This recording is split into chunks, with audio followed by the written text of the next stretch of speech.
aqua gray, blue green, sunken question, exhumed the scene, buried by gravity,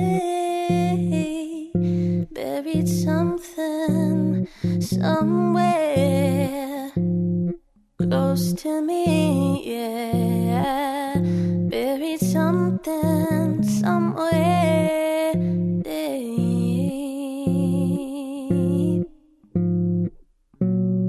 So I go out of a dream into another, to another, out of a dream into another, to another, out of a dream and into another, another dream.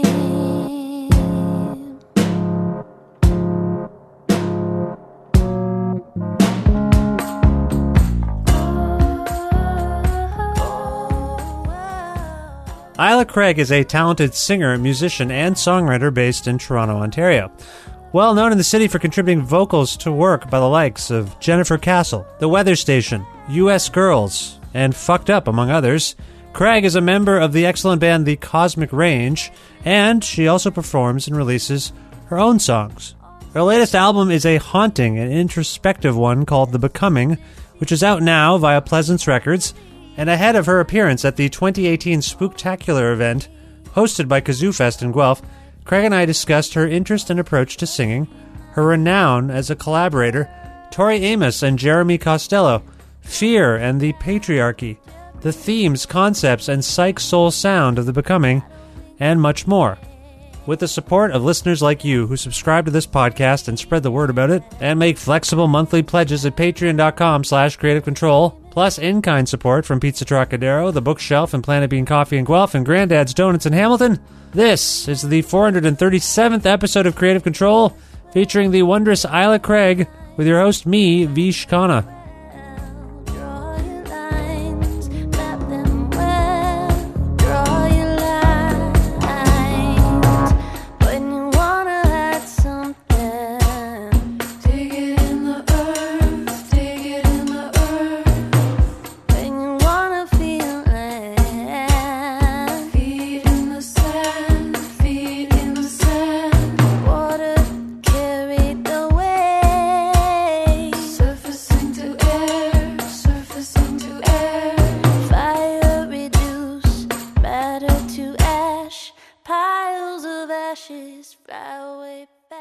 Hi, Isla. How's it going? Hey Vish, I am doing excellent. How are you? I'm okay. I'm all right. I need to know where you are, first of all. Where in the world are you? I am on the lakefront of the Toronto Harbor at my place of work on a lunch break. Oh, nice. Is it a fun place of work? I mean, can you say? Well, I work at George Brown, the college, and is it fun? I don't really do fun work, but I think it's important work. I work in a counseling office, so. Oh, I see. You're a counselor? Or like a career counselor type person? No, I'm just like administrative support. Oh, okay. Yeah. So wait, what does your day look like doing?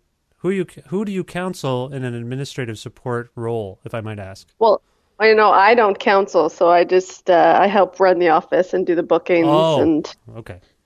Yeah, I see. just a capital JOB. Yeah, we some of us have those. I know what that's like. Yeah, I hear you. Well, it's nice to speak with you and to talk to you about The Becoming and other things. I want to begin simply by asking, some of us know you as someone who works with lots of other artists, and I'm curious if, you can talk about that and how that has sort of come to be. I think people call you in and ask you to sing on their records, and I'm just curious, how do you have a sense of where that and how that's happened, so to speak? Well, I mean, I've always written my own stuff and performed, and I've just kept on a pretty community level of music. And I mean, most of the people that I sing with are friends. I wouldn't really consider myself someone for hire, Oh, okay. I'm I'm not really existing in that professional realm. So mostly it's just friends and people who I know in the music community, and we've most of the time known each other for quite a while. So it's pretty organic. I'm not a very like savvy person in terms of like professional connections. I just go where the energy is, you know? Well, friends are good. There's nothing wrong with having friends. I'll say that right off the top. Who are some of your friends? Who are some of the people you've worked with, collaborated with on their own things? You mean like backup singing? Well, and any other thing you might do. Is it backup singing on its own? Or are you helpful in songwriting, arranging in any way? I guess it would probably be a case-by-case basis. But yeah, I guess I am asking about the backup singing and any other things you might bring to the table if called upon to do so by friends. Yeah, I guess I'm mostly just a singer. So I've been singing with Jennifer Castle for this when she has the full band for the Angels of Death material. Yeah. And so that's a recent project that is like a big part of my life, I'd say. And I sang on Matt Dunn's new record, and as you probably know, I play in the Cosmic Range. Yes, that's right. Yeah. And I mean, it's mostly just like here and there. Like if someone wants me to sing a song, like I did a song on the Bunny record, Drew Smith. And I mean, I'm always listed as like being a part of US Girls, but I've literally done like a handful of shows singing with Meg many years ago. So I wouldn't say I'm in US Girls, but people like that credit. Yeah, so this is what I want to ask about, because you've collaborated with people like US Girls, and you did some work with Fucked Up too, right? I sang on one of their 12 inches, The Year of the Hair. Right. So people associate you with some other bands and other artists. So that's all I was kind of getting at. You did your US Girls Association you feel is tenuous at best. Well, I love Meg. She's a friend and she's amazing. I really only did a couple of shows, doing some backup singing. Yeah. But I guess it's a credit that gets attributed to my name. It Right. seems a little like more than what I actually offered.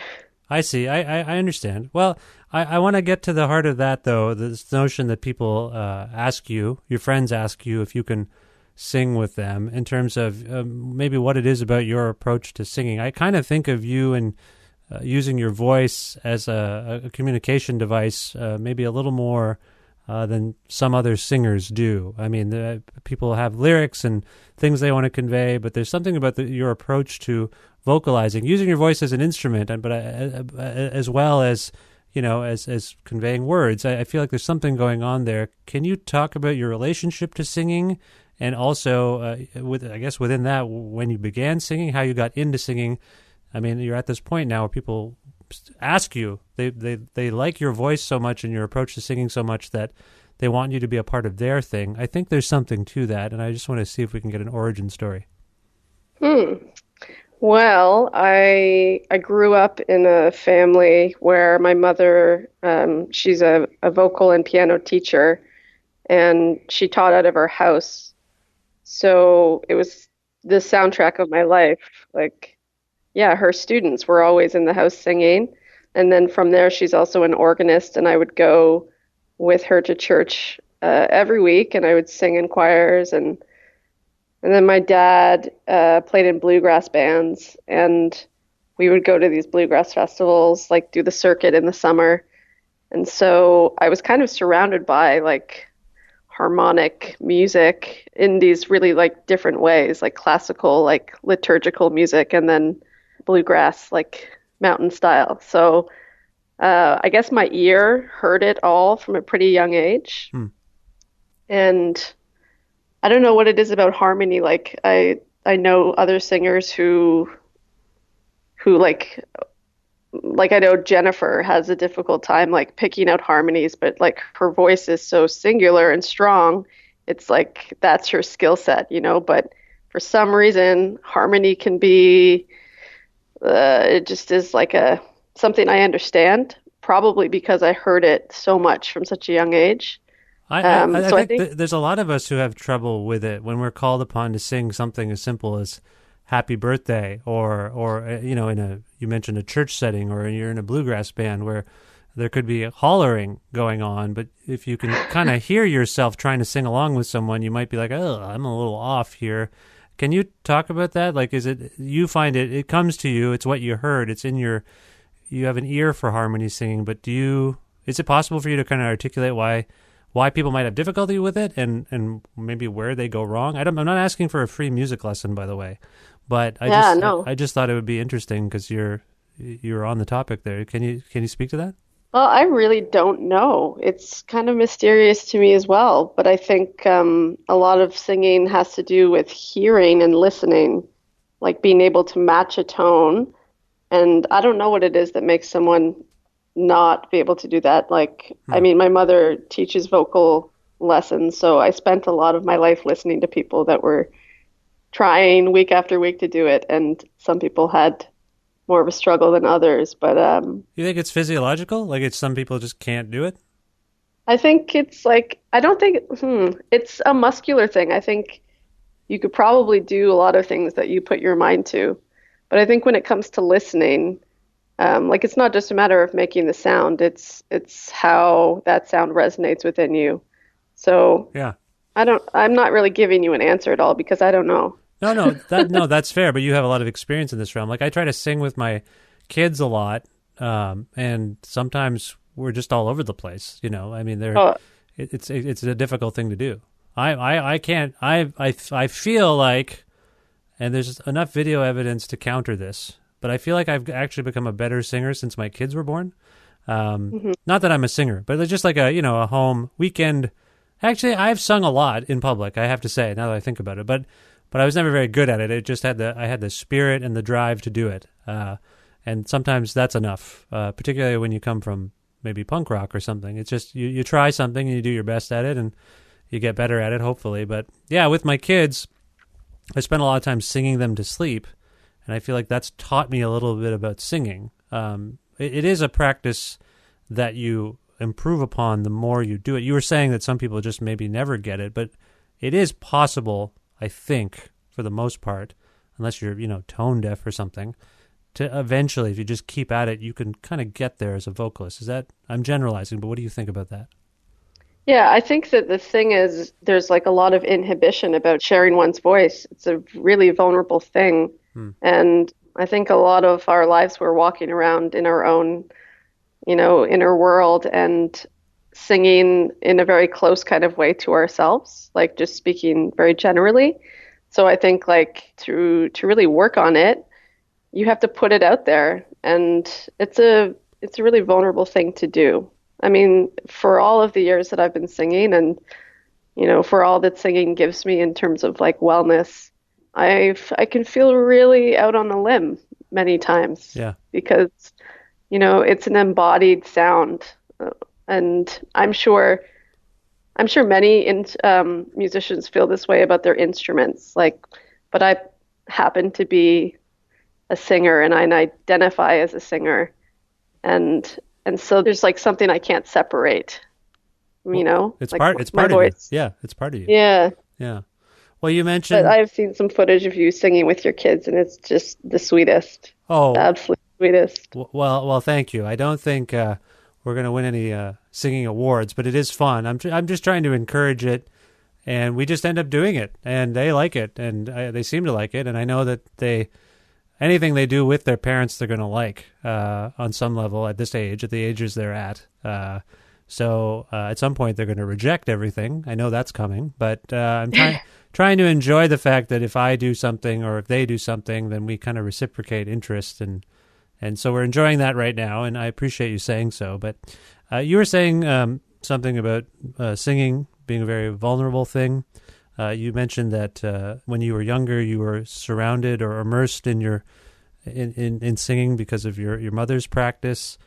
Do you remember a breakthrough that sort of helped you realize that you could go out and sing? Like you were alluding to this moments ago, that you know that it gives you wellness, but do you remember what it was that maybe made you think, I can go out into the world and present myself as a singer and identify as a singer? Was it a particular show? Did something happen that prompted that from you? No, I think just like personal growth and like learning to love myself in a deep way. But like I remember being 13 or maybe even younger than that. And like I always sang, like I grew up singing like a whole lot of R&B music and and I would have a lot of support from my friends, but like this one memory I have is one of my oldest friends who asked me to sing a song and I was really embarrassed. So I made her sit with all my stuffed animals and I put a monkey mask on her and then I sang her the song. She had to become had a to, like, stuffed monkey? That's, wow. Yeah.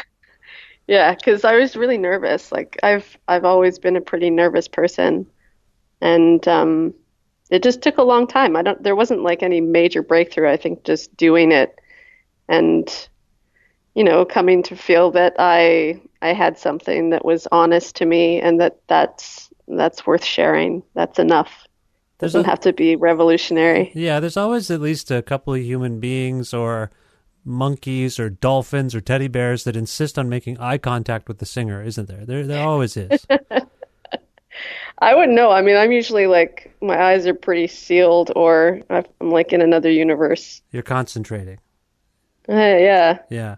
Well, Yeah, we've I think talked so. we've talked about your mother. You mentioned singing R&B there. Do you have particular people you admire as vocalists, as singers who are doing something that, not that you necessarily aspire to, but that sort of inspire you on some level? So yeah, not inspire, that inspire you as vocalists? Are there any figures you can cite?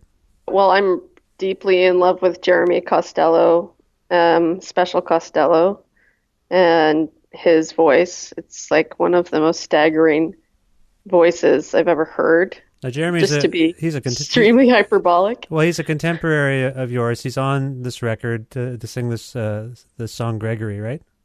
Mm-hmm. And he's from Halifax? Yeah, he lives just outside of Halifax. Right. Just a phenomenal vocalist and performer and musician. Yeah, he's something else. Yeah, okay. Yeah, and like I went to Electric Eclectics a couple of years ago. I had never heard Special Costello. I'm like not always in the loop of what's going on, and I saw them perform, and it like was such a major feeling. It was so grounding. Like Jeremy's voice just goes right into that beautiful space in your heart and fills you. And yeah, I was bowled over. Yeah. Such a powerful gift. Yeah, I saw Jeremy and Nick do a Special Costello show at the Megaphono Festival in Ottawa, February 2018, I guess it was. And I same feeling, just like, holy, I just hadn't seen anything like that or heard anything like that. And I've seen and heard lots of different things. So he's unique. So he's someone you consider a friend and something of a hero, I guess. Yeah. Yeah, I mean, I don't want to like hold anyone too high on a pedestal, but he definitely has a singular gift. Yeah. And it's just it's an embodiment of him, and it's a beautiful thing. He makes incredible music. Is there anyone who you are at a distance from, out in the world that has influenced you as a singer? Oh, well, like I'm a Tori Amos like freak since the age of 15. Oh, okay. And yeah, Tori's always been like my grounding place. And there's definitely like a major impact there listening to her albums. Have you seen her before? Oh, yeah. Okay. I still remember chaperoning my sister to see Tori Amos at Center in the Square in Kitchener in, I want to say, 1997 or something. That's really cool. Did you see her that far? No, you're young, aren't you? Well, I'm 36. Oh, so you're close. Okay, yeah. Yeah, so I saw her in 1998 for the first time. It was for From the Choir Girl Hotel. Yeah, so I missed the Voice for Pele tour, which would have been, I mean, if I could time travel back, that would be 1996. I would love to see some of the shows from that year. So wait, Under the Pink 94? 94. And then Boys for... Yeah, I think that's right then. I think we saw the subsequent albums tour. I'm not a huge fan. I mean, I have no issues. I have no concerns with Tori Amos. She's fine. My sister was the giant fan, and I was just called upon to. It was great, fantastic show. Don't get me wrong, but I'm just guessing. Somehow I knew '94. I don't know how I know these things. I just know things, but I don't want to put myself out there as like a huge Tori Amos fan just because I don't know enough about her. I have no problems, no issues. Am I clear here? Are we okay? Yeah. Yeah. Taste is taste. Like you feel like I'm missing out. I need to get into Tori Amos. No, I'm not gonna try and win you over. I mean, you're a man who knows what he likes, and we all have free will to listen. The world is vast, and I don't know. Like I'm not one of those people that's like, if someone was like prescribing things for me to listen to, that I could like digest that. I think it's you go with like what speaks to you. No, and I don't know. I'm 70. Maybe you'll find Tori in your 60s. I'm 70% there with Tori. I just haven't done. All I'm saying is, I don't want to come across as some kind of expert because I saw her once on a tour you didn't. I am fully prepared to delve. That's the age we live in. Like I'm listening to Kinks records now that I haven't spent as much time with as I should have. Just because they're accessible to me. I can just get them if I feel like it. I'll just find them on my phone and then I listen to them. Like, oh yeah, I just never spent as much time with this album. And so I could do the same. All I'm pledging to you is after this conversation, I will do something similar with Tori Amos. I'll put it on while I'm making my family dinner or something, and then I'll be like, oh, Isla was right. I'm an idiot for missing out on this for 20 years. Yeah, you do you. I appreciate your attitude. I really do. Now, we were talking about Jeremy there, and I alluded to the fact that he sings on this song, Gregory, which is from this gorgeous album, The Becoming. Congratulations on this record. Thank you. How are you feeling about it? This came out a few months ago. People have processed it. They're thinking about it, I hope still. What is your perspective on the record now that it's been out a little while? Well, I made it over the course of 3 years, and I was really happy to release it into the world. It's like a really personal album, and I feel kind of like it's my child, like it's my 3.5-year-old, and it's out there in the world, and I really do feel that way. Like I'm not a parent, so I'm not like, I'm sure energetically it's not equivalent, but no, it might be. There's something that like happens in the making of a record that is like the kind of labor and a lot that becomes invisible. You know, when you release work, I'm so happy that the album can like exist as an object, but there's so much in that process that like only I carry, and that's kind of hard because it's a time where there's just so much music in the world. So yeah, that's fair. I mean, you say it's like a child. You say it's a deeply personal record. I don't think these are sentiments that some musicians would find hard to relate to. I think a lot of musicians feel that way about a thing they've labored over. Literally, they labor over records for years, and then they come out, and they go out into the world, and hopefully they grow up, and they become something. Yeah, it's kind of weird. It's kind of a weird thing. It's very similar. I mean, it is quite similar to raising a child or something. You know, there's someone chuckling at me saying this right now who's listening, but it is, and I'm saying this as a parent. I know exactly what it's like, but I know where you're coming from, and I just want to home in on this personal aspect because it's called The Becoming. I feel like there's a lot of transformative imagery on this record. You say it's personal. What do we learn about you from The Becoming? Did you become something in the course of making this record? Well, I think the reason I wrote that song and named the album The Becoming was just trying to give like some light to those processes in life where there's a struggle or like something you have to leave behind, be that a relationship or something that you used to identify with in yourself that doesn't fit anymore. And just like the struggle of that growing. So, I mean, I'm kind of like in that often. I'm in a psychotherapy program. I'm studying to be a therapist. I'm like constantly deep in a world of self-reflection. So this is kind of like the work that came out of like the beginning of that journey. So there's a lot of like excavation Huh. that I did. There's a lot of dream work and dream imagery in the album. There's a lot of But I fear in it too, though, isn't there?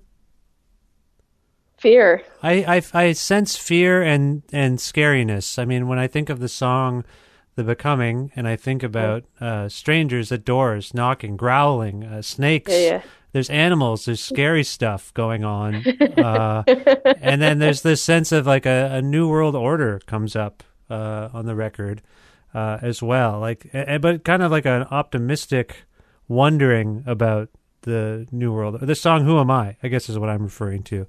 This notion of kind of like, well, who am I? What is, there's like a lot of like identity stuff going on. And when you kind of confront that stuff, I don't mean to make this one of your co-op psychotherapy sessions. I'm not trying to be a patient here, but perhaps I'm so smug that I think I know everything that I've become the therapist. But I feel like there is some stuff about, grappling with a sense of self here. And within that, I hear fear and curiosity, like kind of like wonderment, but also within wonderment, there's like, what's next, Yeah. Well, for sure, The Becoming has some like dark elements, some shadow coming through. One of my bandmates used to joke that it was our Halloween song. Yeah. So, yeah, totally. very timely for this time of year. Yeah. But there's definitely fear and darkness. Like these are parts of myself that I am like struggle with and I'm trying to understand better the older I get. And like I think there's just certain times in your life where there's like more major shifts where things don't fit anymore and you feel a little bit like you're 15 trying to sort it out for the first time. And that's a lot of what I was dealing with. So it's real. Yeah, I mean, But, we were talking earlier about vulnerability and this notion of actually becoming a singer, and I actually hear that there's something about putting yourself out there that is equally confident and vulnerable, isn't there? Like when I think of Love Song and this notion of, I think one of the lyrics is, I here I am for you. I'm here for you, basically, which is an olive branch. It's an extension of some kind of kindness and invitation, but it's also putting yourself out there. It seems confident, but it's laced with a kind of hesitation, I think. I mean, do you agree with that? I feel like this ties into what we were saying about you deciding to become a singer and why other people don't. It's both like really putting yourself out there, but also, which is confident, but you're scared at the same time. yeah, and I think that is the complexity that humans live with, like I'm navigating both of those poles. And I mean, that particular song, it's called Love Song, and it's like an R&B flavor, and like that has like a whole history of like how that goes, right? How a love song, like just like very idealistic. Oh, like a love song as a form? Yeah. Right. Yeah, so the way I wrote that song was to address like the reciprocity in a relationship. And so, yeah, it's like, I'm here for you. But then the next verse is like, you should be here for me. And it's about finding that balance in the relationship where it's not about self-sacrifice. Yeah. And it's not about idealism. It's about meeting each other. And that is a very vulnerable thing to do and a very vulnerable place to be. Yeah, it's a blend of assertion and dread at the same time. It's an odd thing that we do when we put ourselves out there as performers of any kind, whether it's performing on a stage or, not to sound stupid, but like a performance of like a mating ritual of some kind. I'm like, here I am, I'm into you. Like, I'm gonna tell you I'm into you, and if you're into me, like this is gonna work. Like there's a lot of stuff going on like that in our our daily lives, and I pick up on that on this record. Yeah, and it's like also the things that we hand over to another person, right? Like we in a lot of relationships, and this is, I think, just a part of human nature where like we are seeking through the other, and there are ways that we can hand over a certain part of ourselves and our agency to someone else because it's painful. It's painful to sit with the things that are a lack or like a desire or a need. And I think that's kind of what life's about, right? Navigating that. Yeah, it is. It absolutely is. I mean, we've touched upon some of maybe the personal impulses that make up this record, The Becoming. Is there a political undercurrent for you? I don't mean to make a silly, superficial point, but when you invoke a word like patriarchy in the song Gregory, which, by the way, Jeremy's singing this with you. Did you actually write the lyrics to that song? Yeah, I mean, I wrote the song, and I wrote it with Jeremy in mind from the beginning. Like, I wanted him to embody this character. He's playing the character of Gregory, and the final line that haunts me a little bit is Gregory against the patriarchy. Yeah. So I know it's heavy-handed. It's just the way it came out. Yeah, but, yeah. What inspired that? Well, I mean, that's a song that's like about toxic masculinity, and that like it lives in me. It lives very strongly in our culture. And I think it's like the character of Gregory is kind of like the antidote to, you know, this like system of ambition and success and like extroversion. Like Gregory is slow and gentle and just like kind of like stands back from the crowd. It's a more like subdued kind of person.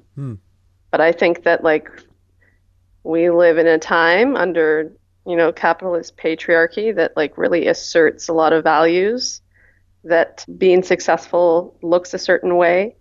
And I think that this like trickles down into our personal relationships. So I guess it's political, and the personal is political. Of course, yeah. Yeah.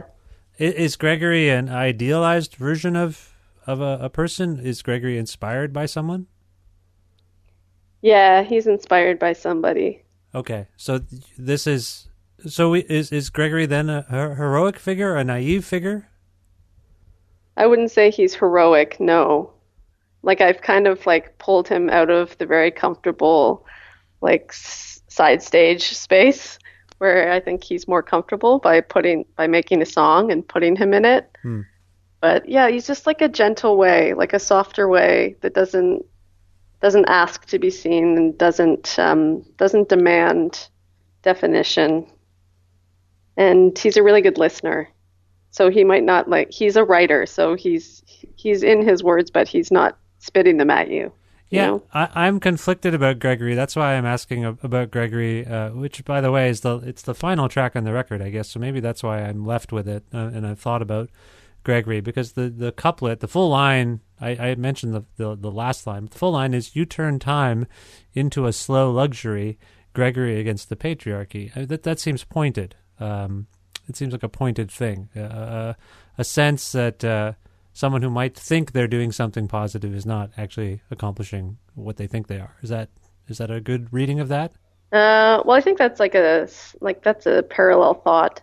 All I was going for with that sentiment is that Gregory is going against the patriarchy in the way that he lives, which is like a very quiet, slow way. I see. Okay. Yeah. Okay. All right. So that's too simple? No, that's not too simple. No. I mean, it's maybe I'm looking for. I think there's complexity even within your answer and within the song. Like there's something going on in it that just piqued my interest, and I wasn't sure who this character was. And it's, I believe, the only instance where you cede the lead vocal role to someone else on your record, and it happens to be someone who I believe identifies as a man. Is that right? Mm-hmm. So is that something that there's something to that as well? Yeah, well, I did write the song with Jeremy in mind, and I know Jeremy a little bit, and I just felt like, I mean, the song was like already formed, but when it was coming together and I thought of him, I thought of him, and that's very specific in particular because of the emotional quality of his voice, and that I thought it would be interesting to have like a male identified person singing this song about toxic masculinity. Right. But I mean, I don't really want to speak for Jeremy. I've never asked him how he identifies, but there's like an emotional quality to his singing and like a personal, like a depth that I thought would really be conveyed beautifully. So that's a part of why I asked him. I see. Well, I mean, I've homed in on a song that maybe has a somewhat more obvious political implication than perhaps some of the others. You mentioned that the personal is political, which is something that I can see and something I believe. I mean, by the very action of doing what we do, I think we're being political on some level. Are there other themes or ideas on this record that you were surprised maybe people haven't picked up on, or things you want to clarify or articulate that are going on here that could be some blending of the two notions of writing a very personal record, but maybe trying to be outspoken at the same time about a universal issue? Well, I do think that and Simone Schmidt made a really beautiful speech when Jennifer Castle was up for the Polaris Prize for Pink City.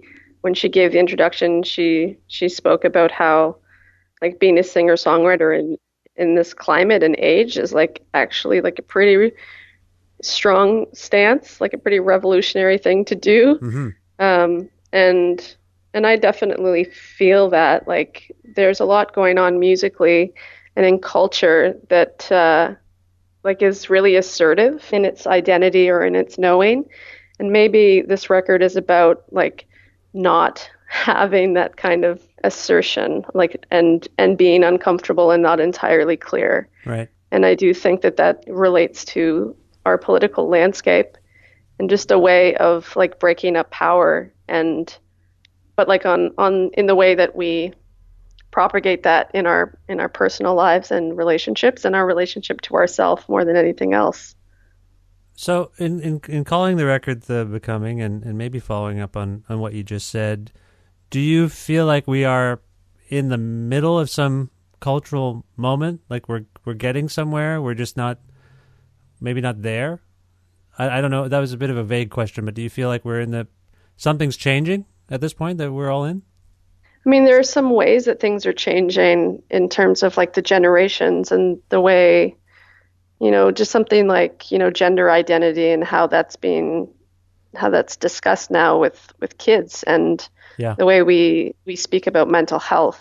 There's a lot more education and less stigma. Yeah. So I'm not saying that there isn't stigma, because I think there are a lot of things within our culture that still contribute to that, but there are pretty major changes happening.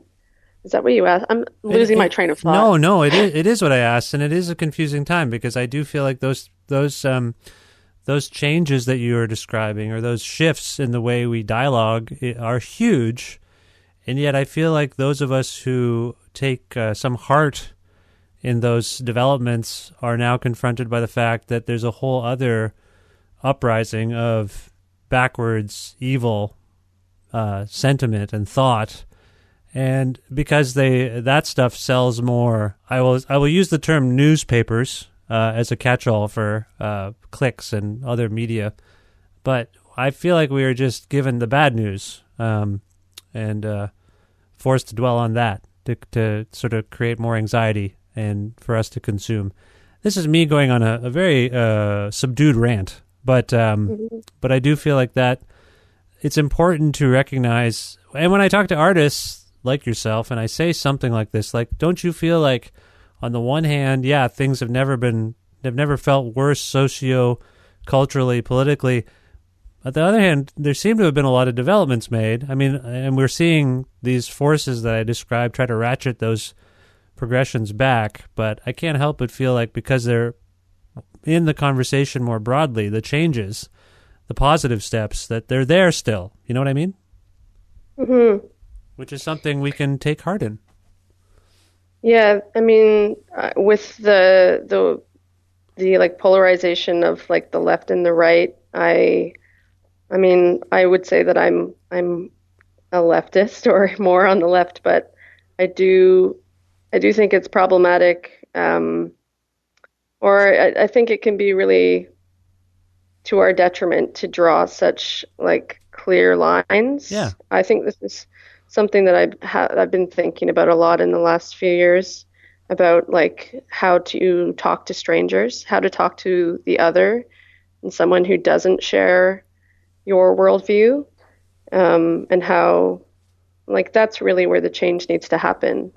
There's like the echo chamber effect is pretty big on the left, and on the right, and there do need to be new spaces that are forged that are probably going to be really uncomfortable, and I don't know what that looks like, but I don't think just like railing against the right is going to shift things.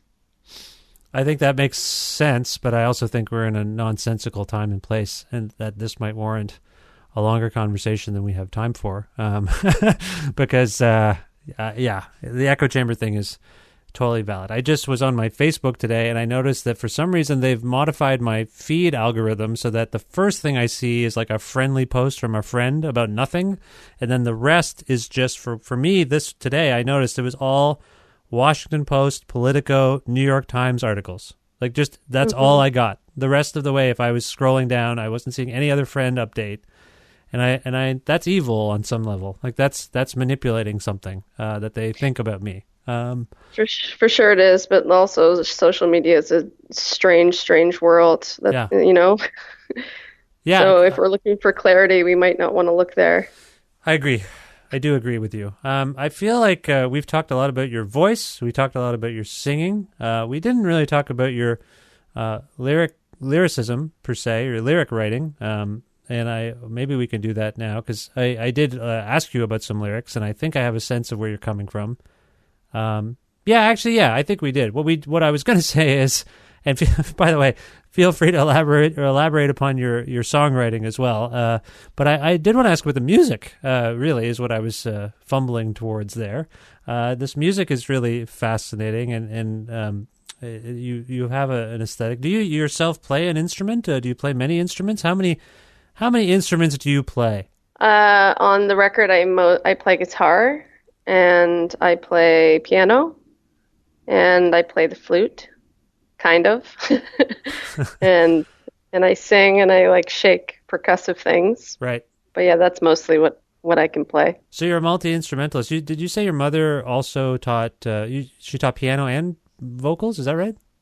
Yeah, she's a piano and vocal teacher. She taught out of our house growing up. I see. So did you pick up on, it just follows, for me anyway, that you might have picked up some musical stuff from instrumental stuff from your mother as well. Is that right? Yeah, I mean, I took piano lessons. I took the classical route up until I felt like, I knew enough, and I wasn't very interested in continuing in that world. And my father is a guitarist. My dad actually makes guitars. He's a luthier. Oh, wow. Though he's actually kind of wound that down because he's in his 70s now. But yeah, my dad is an incredible finger picking guitarist, and so the influences definitely from both of them. I had access to the instruments and the knowledge, but I don't really consider myself very I would say that first and foremost I'm a singer and a songwriter, and the instruments are just like a way of putting the chords together. So most of my songs are like a 2-chord progression. It's the arrangement of them and having the band that really makes them vibrant. Can you speak to the band and maybe anyone you collaborated with to make this music come alive? Because it's rather unique music. I can see those of us trying to grapple with describing the record to someone sort of struggling, because it does seem to be from another time, but it doesn't also seem to be a time that's necessarily from the past, if that makes any sense. Like you mentioned R&B, at one point. I think you even mentioned it in an allusion to one of the songs on this record. It might have been Love Song. But can you do your best to kind of characterize the sound of this record and maybe what you and your collaborators were going for, and within that, who your collaborators were? Well, when I have to write bios and things, I think I've just classified it as like psych soul, which I don't really know if that's fitting, but it makes the most sense for me. Like there's a languid kind of landscape of things, but my vocal style is definitely like comes from a soulful place. Yeah. The record was made with Matt Smith, Prince Nifty. He was in it with me from the very beginning, so it's very influenced by his production and his arrangement style. It's a very like crafted album. Yeah. Compared to the other things I've released. So yeah, that was our intention. And so Matt offers like a pretty wide range of skills, and the band as well. Like the people I've been playing with over the last few years are like the incredible Toronto jazz kind of scene. But on the record, it's Evan Cartwright on drums, Bram Geelan on bass, Johnny Spence on keys and synths.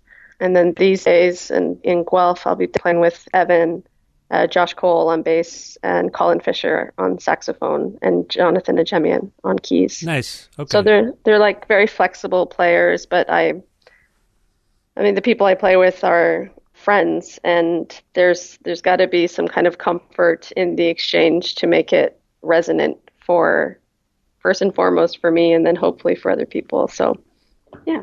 Okay. No, that's fair. I guess I wondered if this was ultimately what you thought this was going to be. Like when you started out writing these songs, did you think that was this your initial vision? Like what ended up happening on this record? Because I'm just curious about that. It seems like quite an imagination came up with the sound of this album. Yeah, I don't think I thought it would take as long as it did, but the more that we got into it, I recognized that like really working out arrangements and being like artful was what the songs needed. And like Matt's just like a pretty like deep listener. So I think a lot of that, like a lot of the crafting, these songs wouldn't sound the way they do now without him and his influence. Well, I mean, that was yeah. What's his background again? What did Matt play in bands we would know? Yeah, Matt Smith. He's just like, yeah, he's incredible. He's played, Prince Nifty is his own project, and he played in Les Mouches with Rob Gordon and Owen Pallett, and he played in this amazing band called Awesome back in like the early 2000s. Uh-huh. With like Colin Berg and Alex Snookle, Paul Mortimer. They would like wear really psychedelic, strange outfits and like play in parks and stuff. Nice. Okay. So he's a character. Well, he's just like a deep head and a deep heart as well. Right. But he's doing a lot of production work. He worked with Lido on her record, and I think the new record he's working with her. He did some work with Bernice on their record. Right. He's a multi-talented guy. Well, it's great. Whatever the union is here, it turned into a great record. You mentioned it's 3.5 years in the making. Do you have a sense of what's next for you after The Becoming? I'm just going to play the songs and like let it. I mean, I'm not really like a career. Like I'm not looking to be a touring musician because I got some other stuff on my plate, like my studies, and I'm just trying to find the balance of like having music in my life and sharing that with people in a way that's sustainable, because it's expensive to play shows with a band. There's a lot to have to think about. So I'm just trying to be organic. That's my hippie answer. Yeah, that's fair. We were talking about the song The Becoming, and you were saying that there's maybe some scary elements to it. Is there a scary element to seeing the band live at all? Does it get frightening? Not at all, but I don't know if we're supposed to be scary because it's a Halloween show. Right. Oh, the one in Guelph. That's right. Yeah. Yeah. I think it's like a warm scary, like not a scary. Yeah, it's thrilling. It's a vicarious thrill to see the group. I imagine it's not. I'm not going to be terrified. I'm just going to be like, whoa, I'm scared, but I like it. No, it's going to be like a vibe. A vibe. So Okay. maybe if we can like induce something trance-like, that would be good. Okay. Well, That might scare some people. it will. I think being in a trance can be scary, but maybe it'll be meditative as well. Yeah, I mean, we're all in a trance in some way or another. See, now you're scaring me. That's a scary thing to say. Where can people learn more about you and your music and this record, The Becoming? Well, they could learn more about me through my music, I guess, and it's on the internet. And the record is a vinyl record that you can buy through Pleasance Records. And buy music because streaming is just going to be the death of us all. So that's definitely something I'd like to say. So you want me to the internet? You want me to buy every Tori Amos record and bring it home and check it out, and then even if I don't like them, I'm with you. I'm actually with you, but I also like the fact that if I am in the mood while I'm chopping an onion to listen to some kind of onion song, then I can just be like, yeah, I kind of want to just listen to that, and I can tell my phone to play. It's really bad. Oh, yeah. It's a bad habit. I also am like, I listen to things through a streaming device as well, but I think for independent music and like the smaller scale of music, it's really important to buy.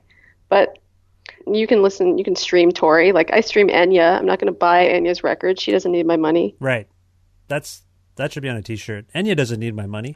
I don't think so. She's a castle. She's living in a castle. That's right. Jennifer Castle should have a castle, for crying out loud. Enya. All right. Well, is there a song from The Becoming that you would pick for us to go out on here? Is that possible? Let's listen to Messages, the Garden Edition. Oh, why did that come to you? That was a very quick answer. Lots of my guests have to really ponder it. You knew right away. What happened? Why? Because there's some wild Steely Dan moment in it, and I just think it's really amazing. I really want to big it up. So big up Steely Dan. All right. Well, so we've hyped Enya, Steely Dan, and Tori Amos so far, but this is a song by Isla Craig from The Becoming, which is a wonderful album. This is Messages, Garden Edition. Isla, thank you so much for this time today and for being on my show, and best of luck with everything going forward. Thanks for your time and questions, Vish.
any thoughts.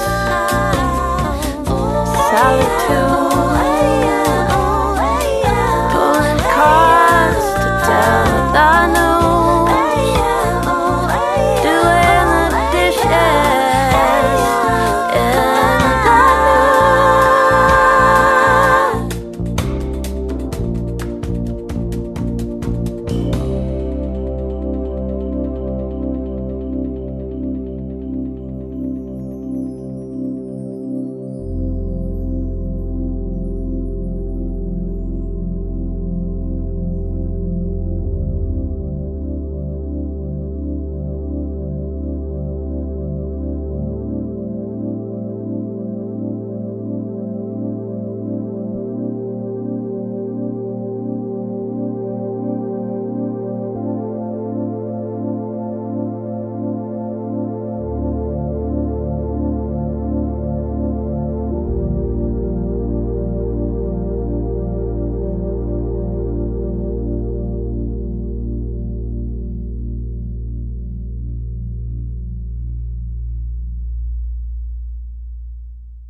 Even though my son has given me some kind of cold that's making it very difficult for me to talk to you right now, I want to take a second to thank Isla Craig for being on this, the 437th episode of Creative Control, which is part of the Entertainment One Podcast Network and available on all iOS and Android platforms and also on Spotify, YouTube, Audio Boom, things like that.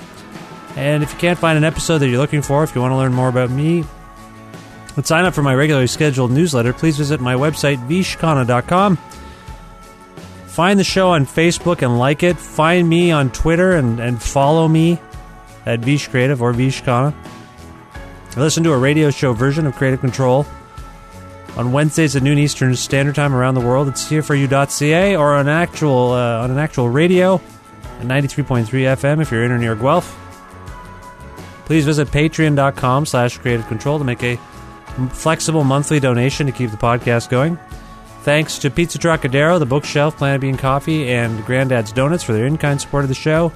Thanks to Jim Guthrie for his support of the show. You can learn more about Jim at jimguthrie.org. And that is it. I can barely speak. It hurts, so I'm going to stop now, but I will be back and raring to go just as soon as I possibly can. I will talk to you very soon. Goodbye for now.